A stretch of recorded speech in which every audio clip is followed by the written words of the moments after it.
everybody, I'm Bree the Plant Lady, and happy April Fool's Day! I love the month of April. It's my birthday month, and we are also in the countdown to get to our kind of average last frost date. Right now, the forecast is looking good, though we do have some cooler weather in the forecast for next weekend, nothing freezing. And I have been visiting some garden centers where I have, like everyone else, lost my mind and bought a few things that are a bit out of season.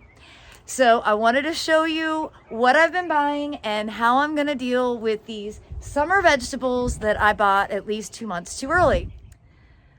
All right, what plants did I buy? Well, I didn't buy many, okay? So I did keep it to 4. And it started with walking in and David and Aiden being like, oh, wouldn't it be nice to have some fresh basil? And I'm like, oh yeah, well, we can get a pot of basil. That's no big deal. We'll just bring it in and out when it's cold. We do that every year. And then I was like, well, if I'm gonna do basil, I could do a couple of other vegetables and just put them in one big pot together. And then I could still bring them in and out when the weather isn't quite appropriate for these warm season summer vegetables. So I went ahead and got a tomato, a pepper, and an eggplant. And like I just mentioned, it's way too cold to put these in the ground. The soil is far too cold. But I am gonna go ahead and put these in a container so it can sit in the driveway in full sun, get extra heat from the concrete. It's easy for me to water, and I can feel like I'm, quote, getting a jump start on the season, even though it's totally unnecessary and you really don't need to be growing these things this early. It can be basically impossible to pass them up. So I am human and I do relate. So let me show you how I'm gonna go ahead and get these things planted. Well, as you can see, it has gotten really warm here today into my summer clothes as it feels like summer. So planting some summer vegetables doesn't really feel like it's out of the ordinary.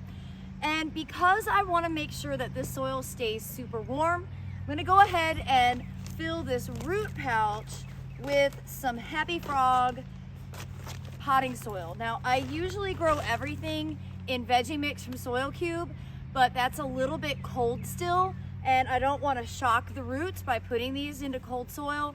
So I'm going to go ahead and stick with traditional potting soil for right now. I have a trouble keeping this watered well enough in the summer, which is why I use compost instead. But I do like to use it certainly for hanging baskets and window boxes that are heavy when you fill them with compost. So I like using these small root pouches. The whole thing is permeable, so you never have root issues. And knowing that this is just a temporary fix because all of these plants are gonna get planted individually later on in the season. But for right now, like I mentioned, through the month of April and really even into the middle of May, these 4 will be able to grow harmoniously in this root pouch, but it's small enough and easy enough for me to move if we happen to have some temperature differentials, which is always possible because remember, April is a really fickle month. Well, it's getting really windy, so it's making it difficult to capture good audio, but I'm basically just gonna put a handful or so of this cottonseed meal fertilizer right here on top, kind of mix it in. And then I'm also happy to tell you the cottonseed meal is nowhere near as smelly as the plant tone. I'm also gonna go ahead and just do this.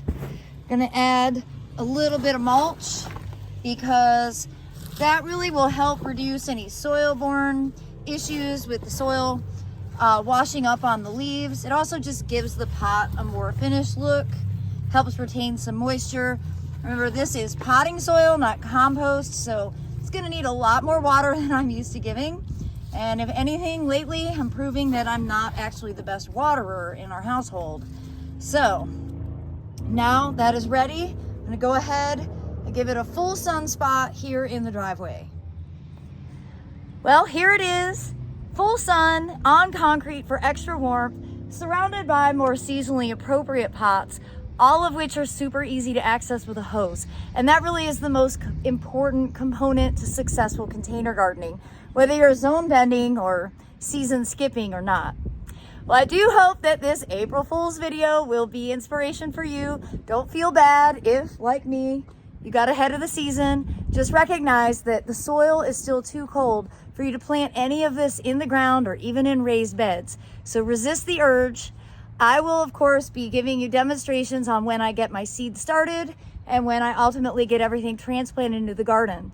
But I have actually really gotten into following the real seasons, so I don't aim to get my tomatoes planted until after the solstice. And that helps reduce a lot of the risk that you run with having early and mid-season blight, which is a really huge disease issue here in Central North Carolina. Well, as always, thanks so much for watching, and happy gardening, everybody, and happy April Fool's Day.